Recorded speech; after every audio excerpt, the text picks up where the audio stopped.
సత్య మీద ఉన్న ప్రేమతో ఎప్పుడూ అతన్నే కలవరిస్తూ ఉంటుంది. నా చెల్లెలను బాధపడడం ఇష్టం లేక ఏమీ మాట్లాడలేక మౌనంగా ఉండిపోయాను. నీ కష్టం నాకెప్పుడూ ఇష్టం కాదు. అయినా నువ్వన్నట్లు సంతోషం మన మధ్య ఉండాలి గాని సంతోషాన్ని వెతుక్కుంటూ మనం వెళ్ళడం ఏంటి? This tour is cancel. Happy.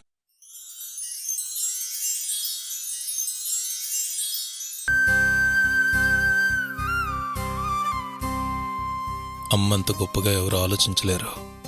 అందుకే నీలా నేను ఆలోచించలేకపోయాను. అడిగింది ఇవ్వడమే గొప్ప అనుకున్నాను, కానీ అడిగింది మంచో చెడో ఆలోచించలేకపోయాను. ఇప్పుడు ఆలోచించండి, అడగండి, సర్ది చెప్పండి, మంచి దారి చూపించి ఓ ఇంటిదాన్ని చేయండి.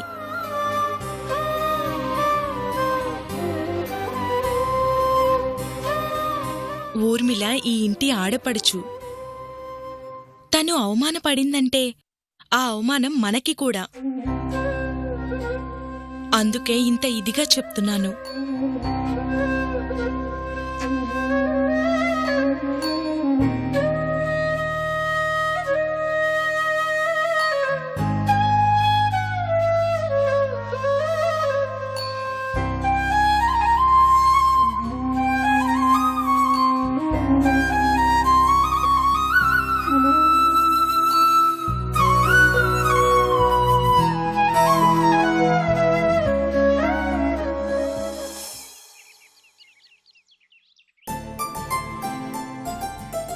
సావిత్రి, సావిత్రి, వస్తున్నానండి. ఏంటండి? కొంచెం కాఫీ తీసుకురావా? అలాగేనండి. హలో,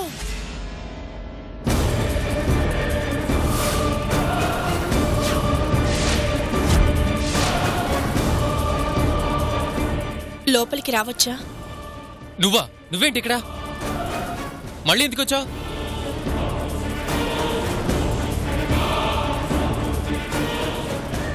బాధపడ్డావు కాబట్టి నువ్వు రావద్దనే అంటావు. తప్పు చేశాను కాబట్టి నేను వస్తూనే ఉంటాను. నాతో కానీ నా ఇంటితో కానీ నీకు ఎటువంటి పని లేదు. బయటికి వెళ్ళు. వెళ్తాను సత్య. ఒక్క విషయం మాట్లాడి వెళ్ళిపోతాను. నువ్వు జాబ్ కోసం అలా బయట తిరగడం ఏం బాగాలేదు. అది నా ఇష్టం. జాబ్ కోసం బయట తిరగకపోతే ఎక్కడ తిరగాలి? నీ జాబ్ నీకు ఎలాగూ ఉంది.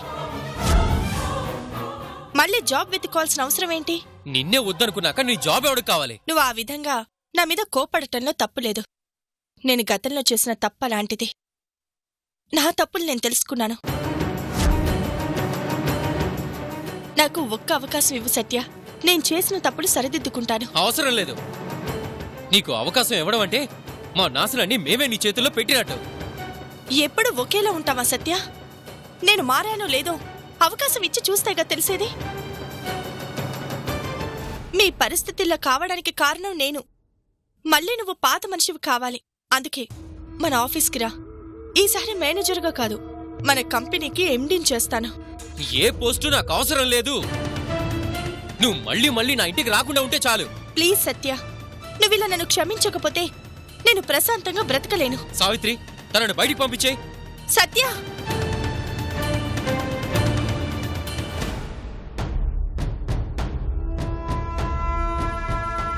పంపించమంటున్నాడు. పంపిస్తావా? పంపించు. నన్ను కాదు, సత్యని నా ఆఫీస్కి పంపించు.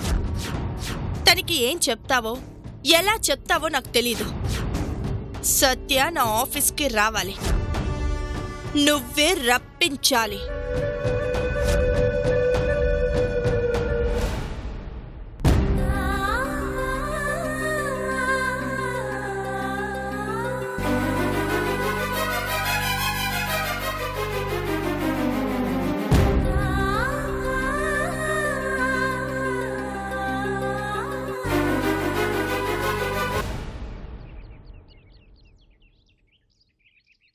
అమ్మాయి వాళ్ళు ఎలా ఉన్నారో ఏంటో.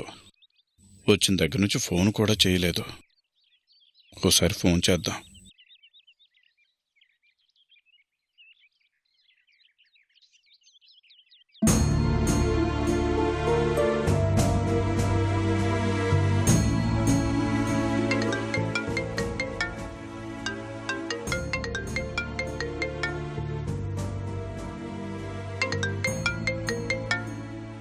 మామయ్య గారు. హలో. బాబు నేను.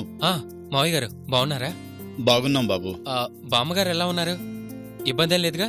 ఏం లేదు బాబు. మా గురించి సరే, మీరెలా ఉన్నారు? బాగున్నాం మామయ్య.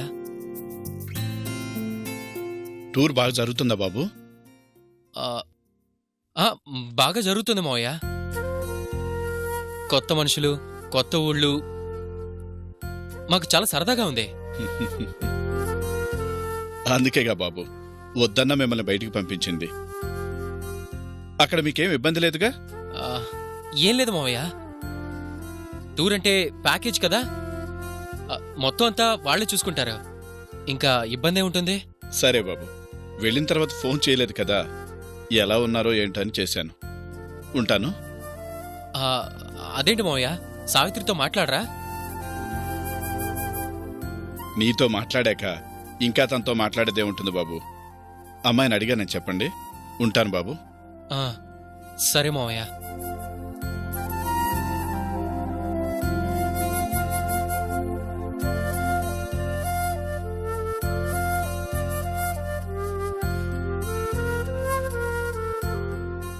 నాన్న ఏమంటున్నారండి? టూర్ ఎలా జరుగుతుందని ఫోన్ చేశారా? మరి మీరు అలా చెప్పారే, నిజం చెప్పాల్సింది. ఎలా చెప్పంటా సావిత్రి? మావయ్య అంత ప్రేమగా టికెట్స్ బుక్ చేసి తీసుకొచ్చి ఇచ్చారా? ఇప్పుడు మనం వెళ్ళలేదు అంటే వాళ్ళు బాధపడతారా? మనం ఎక్కడో ఆనందంగా ఉన్నామనుకొని వాళ్ళు ఆనందంగా ఉన్నారు. అది చెడగొట్టడం ఎందుకు? ఇప్పుడు మనం వెళ్ళలేదు అంటే ఏమైందో, ఎందుకు వెళ్ళలేదు అని ఒకటికి 10 రకాలుగా ఆలోచించి వాళ్ళు మనసు పాడు చేసుకుంటారు. అందుకే అలా చెప్పాను. అమ్మవాళ్ల గురించి మీరు ఆలోచించినంతగా నేను ఆలోచించలేకపోతున్నానండి. బాధ పెట్టే నిజం కన్నా సంతోషపెట్టే అబద్ధమే మంచిది. నిజమే, సంతోషపెట్టే అబద్ధమే మంచిది.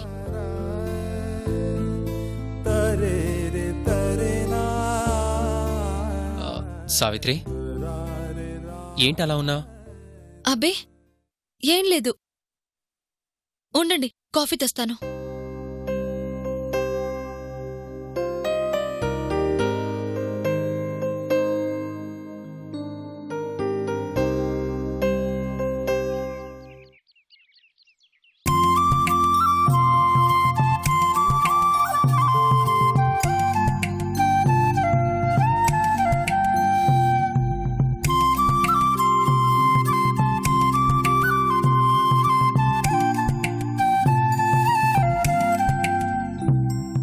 చిన్నతనమంతా అలా హాయిగా గడిచిపోయింది.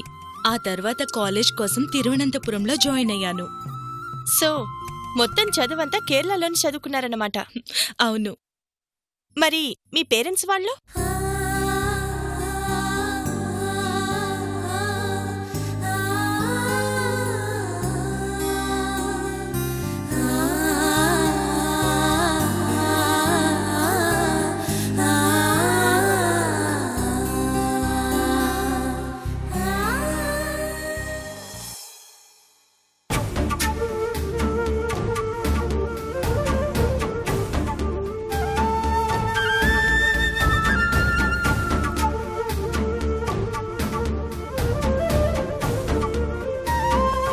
అన్నయ్య, వదిన తన చిన్నప్పటి విషయాలు చెప్తుంటే వింటున్నాను. మీరు మాట్లాడుతూ ఉండండి, టీ తీసుకొస్తాను.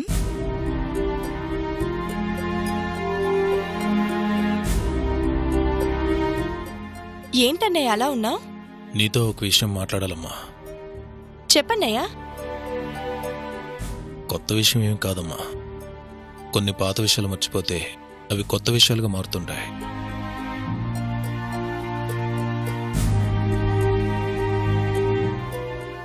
ఏ అన్నయ్య అయినా తన చెల్లెలు పెళ్లి చేసిన తర్వాత తను పెళ్లి చేసుకుంటాడు. కానీ అనుకోకుండా నీ పెళ్లి కన్నా ముందు నేను పెళ్లి చేసుకోవాల్సి వచ్చింది. మంచి వదిన దొరికింది, పెళ్లి చేసుకున్నావు. దానిలో తప్పే ఉందన్నయ్య. నేను పెళ్లి చేసుకోవడం తప్పు కాదమ్మా, కానీ నీకు పెళ్లి చేయకుండా నేను పెళ్లి చేసుకోవడం తప్పు అంటున్నాను. అందుకే ఇప్పటికైనా నువ్వు పెళ్లి చేసుకుంటే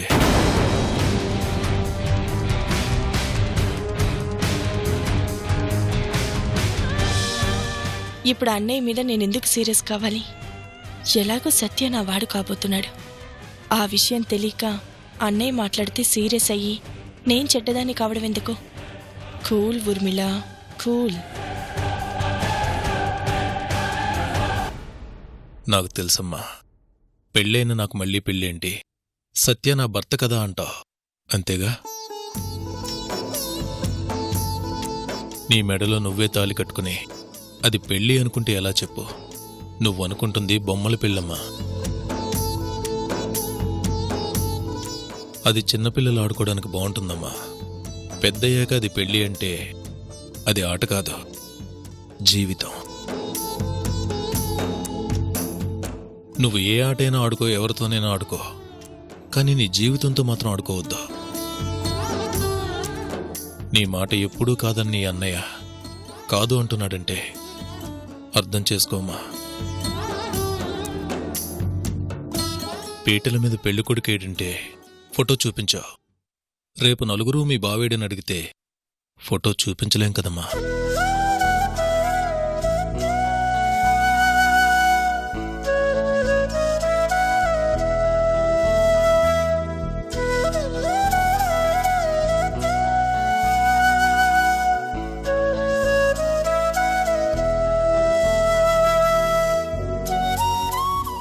సరే అన్నయ్య, నా గురించి నువ్వు బాధపడకూడదు.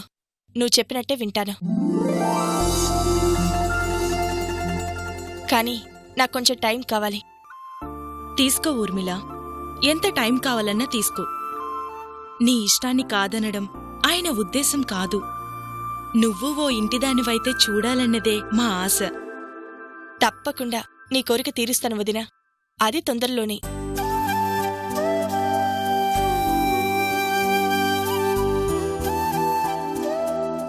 ఊర్మిలో చెప్తుంటే ఏదో అనుకున్నాను గాని నువ్వొచ్చిన వేళ విశేషం చాలా మంచిది యామని.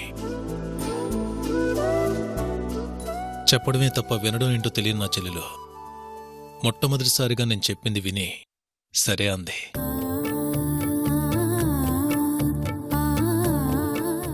Thank you.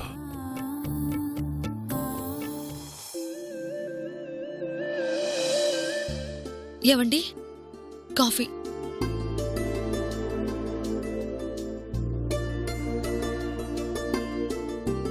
ముందు కాఫీ తాగండి, తర్వాత చూసుకోవచ్చు. నేను చూస్తుంది జాబ్ గురించి సావిత్రి. కొన్ని జాబ్స్ బాగుంటే శాలరీ బాగుండడం లేదు, శాలరీ బాగుంటే జాబ్ బాగుండడం లేదు. అన్నీ బాగున్నా అక్కడ మనుషులు ఎలా ఉంటారో తెలీదు కదా. అది నిజమే అనుకో, కానీ ఎక్కడో చోట కాంప్రమైజ్ అవ్వాలి కదా. కాంప్రమైజ్ అవ్వాల్సిన అవసరం ఏముందండి? మరి తెలియని చోట తెలియని మనుషుల మధ్య కష్టపడటం కంటే తెలిసిన వాళ్ళ దగ్గర చేరితే సరిపోతుంది కదా.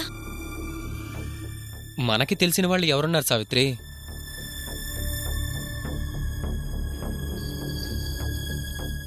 చెప్పు సావిత్రి, మనకు తెలిసిన వాళ్ళు ఎవరున్నారు?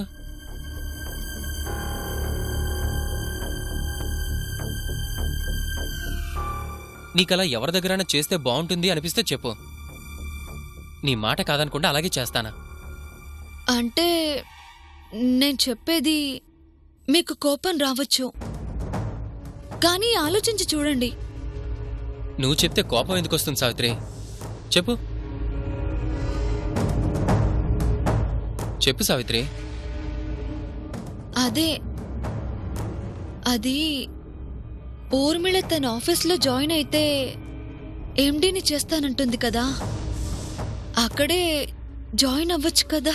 సావిత్రి, ఏం మాట్లాడుతున్నావు అర్థమవుతుందా నీకు? ఊర్మిళ దగ్గర నేను పనిచేయాలా? జరిగిందంతా మర్చిపోయావా? ఒక్కసారి అలా తనని నమ్మినందుకు జీవితంలో చాలా పోగొట్టుకున్నావు, సరిపోలేదా? ఆ ఊర్మిళ ఎండీనే కాదు, ఆస్తి మొత్తం నా పేరుని రాసిస్తానన్నా సరే తను అవసరం లేదు, తన జాబ్ అవసరం లేదు. తను మన జీవితాలతో ఆడుకుంది. అయినా దాని మాటలు నమ్మి మళ్ళీ నన్ను జాబులో ఎలా జాయిన్ అవ్వమంటున్నావు? అంటే ఇంటి వరకు వచ్చి బ్రతిమలాడింది కదా, పైగా జరిగిన దానికి క్షమాపణ కూడా అడిగింది. ఇదిగో, ఈ మంచితనమే మనల్ని ఈ స్థితి వరకు తీసుకొచ్చింది.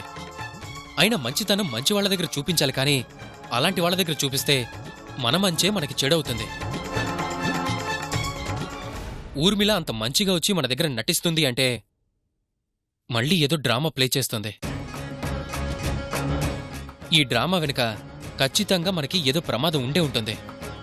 తెలిసి తెలిసి మళ్ళీ వెళ్ళి తన దగ్గర చేరటం ఎందుకు? వదిలేసే సావిత్రి.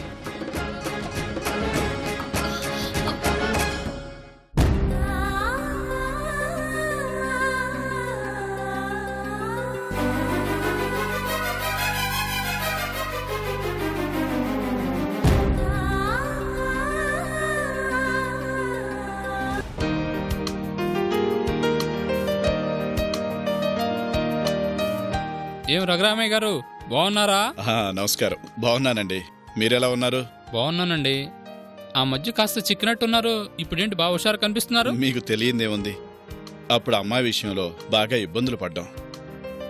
అటు అల్లుడు జైలు పాలై, ఇటు కూతురి జీవితం ఏమైపోతుందో అర్థం కాక అల్లాడిపోయాం. ఇప్పుడు కోర్టు నిర్దోషిగా అల్లుడిని వదిలేసింది కాబట్టి ఆ దిగుల్లేదు, అంతే. అమ్మాయి అల్లుడు ఇప్పుడు బాగున్నట్టున్నారుగా? అంతా ఆ ముత్యాలమ్మ దయ వల్ల ఏ దిగులు లేదు.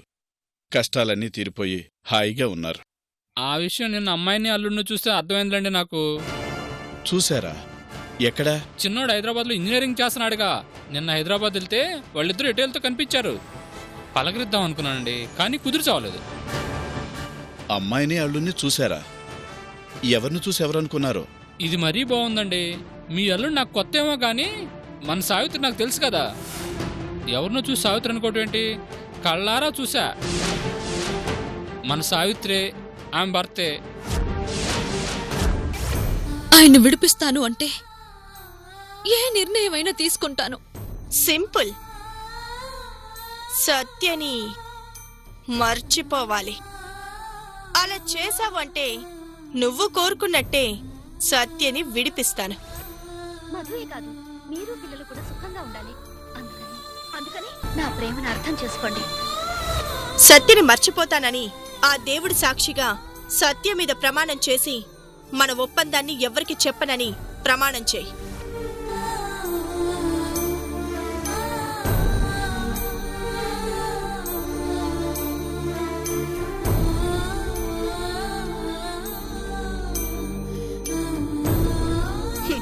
ఈ క్షణం నుంచి సత్య నావాడు. తనని త్వరలోనే బయటికి తీసుకొస్తాను. ఈ రోజు నుంచి తనకి దగ్గర కావటానికి నేను ప్రయత్నిస్తాను. దూరం కావటానికి నువ్వు ప్రయత్నించు.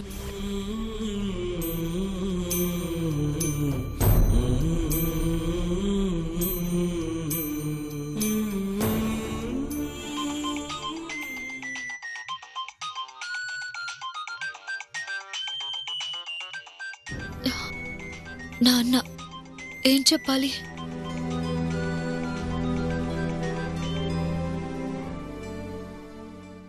నాన్నా బాగున్నారా?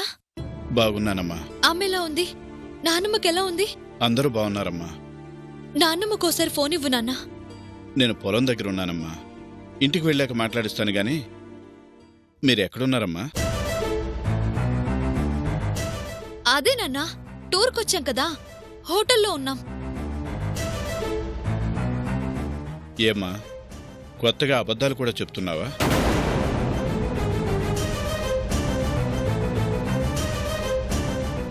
అల్లుడు గారిని అడిగితే టూర్లో ఉన్నావు అన్నాడు. నువ్వు అదే మాట అంటున్నావు. మిమ్మల్ని హైదరాబాద్లో చూశానని మన షావుకారు ప్రసాద్ గారు చెప్పారు. ఎవరి మాట నమ్మమంటావమ్మా? అంటే నాన్న, అది నాన్న దగ్గర దాయాల్సిన అవసరం ఏముందమ్మా? మీరు హాయిగా బయట తిరిగి వస్తారని టికెట్స్ కూడా బుక్ చేసి ఇచ్చాను కదమ్మా. ఇచ్చారు నాన్న, కానీ నేనే వద్దన్నాను. ఏమ్మా? ఆయన నేరస్తుడుగా ముద్రపడిన మనిషి. నిర్దోషిగా బయటకొచ్చినా చాలా మందికి ఆ విషయం తెలీదు. మా సంతోషం కోసం మేము బయటికి వెళ్ళి నెల రోజులు కనిపించలేదు అంటే తెలియని వాళ్ళు ఇంకా ఆయన్ని నేరస్తుడు అని అనుకుంటారు. అదే ఇక్కడే ఉండి నలుగురితో తిరుగుతూ ఉద్యోగం కోసం 4 చోట్ల ట్రై చేస్తుంటే ఆయన నిర్దోషిగా బయటకొచ్చిన విషయం 10 మందికి తెలుస్తుంది. అందుకే టూరుకు వెళ్లకుండా ఇక్కడే ఉన్నాం. వాడి మీద పగ తీర్చుకోవడానికి నా ఆడతనాన్ని ఆయుధంగా చేసుకున్నాను. పక్క మీద 7ల వాడితో బతుకుతున్నాను. ఇదంతా వాడి చావు కోసమే అత్తా. చంపుతా.